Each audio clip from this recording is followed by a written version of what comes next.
ವಿಷ್ಣು ಪುರಾಣದ ಪ್ರಕಾರ ಒಮ್ಮೆ ಮಹರ್ಷಿ ದುರ್ವಾಸರ ಶಾಪದಿಂದಾಗಿ ಸ್ವರ್ಗವು ಐಶ್ವರ್ಯ ಸಂಪತ್ತು ಮತ್ತು ವೈಭವದಿಂದ ದೂರವಿತ್ತು. ಈ ಸಮಸ್ಯೆಯನ್ನು ಬಗೆಹರಿಸಲು ಎಲ್ಲ ದೇವತೆಗಳು ಭಗವಾನ್ ವಿಷ್ಣುವಿನ ಆಶ್ರಯವನ್ನು ತಲುಪಿದರು. ವಿಷ್ಣು ದೇವಗಣಗಳಿಗೆ ಮತ್ತು ಅಸುರರೊಂದಿಗೆ ಸೇರಿ ಸಾಗರವನ್ನು ಮತಿಸುವಂಥ ಮಾರ್ಗವನ್ನು ಹೇಳಿದರು. ಇದರ ನಂತರ ದೇವತೆಗಳು ಮತ್ತು ಅಸುರರ ನಡುವೆ ಅಮೃತದ ಮಡಿಕೆಗಾಗಿ ಸಾಗರವನ್ನು ಮತಿಸುವಂಥ ಒಪ್ಪಂದವಾಯಿತು. ಸಾಗರದ ಮಂಥನಕ್ಕಾಗಿ ವಾಸುಕಿ ನಾಗವನ್ನು ಹಗ್ಗವನ್ನಾಗಿ ಮಾಡಿಕೊಂಡು ಮತ್ತು ಮಂದಾರಚಲ ಪರ್ವತದಿಂದ ಸಾಗರ ಮಂಥನ ಮಾಡಲಾಯಿತು. ಅಮೃತ ಕಲಶವನ್ನು ಸಾಗರ ಮಂಥನದಿಂದ ಪಡೆಯಲಾಯಿತು. ಆದರೆ ಅದರೊಂದಿಗೆ ಇನ್ನೂ ಅನೇಕ ಅಮೂಲ್ಯ ರತ್ನಗಳು ಸಹ ಪಡೆಯಲಾಯಿತು. ಸಾಗರ ಮಂಥನದಿಂದ 14 ಅಮೂಲ್ಯ ರತ್ನಗಳು ಹೊರಹೊಮ್ಮಿದವು.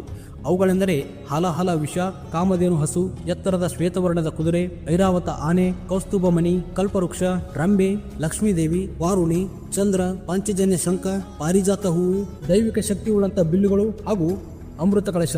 ಈ ರೀತಿಯಾದಂಥ 14 ಅಮೂಲ್ಯ ರತ್ನಗಳು ಸಮುದ್ರ ಮಂಥನ ಮಾಡಿದಾಗ ದೊರೆತಂಥ ವಸ್ತುಗಳಾಗಿದ್ದವು.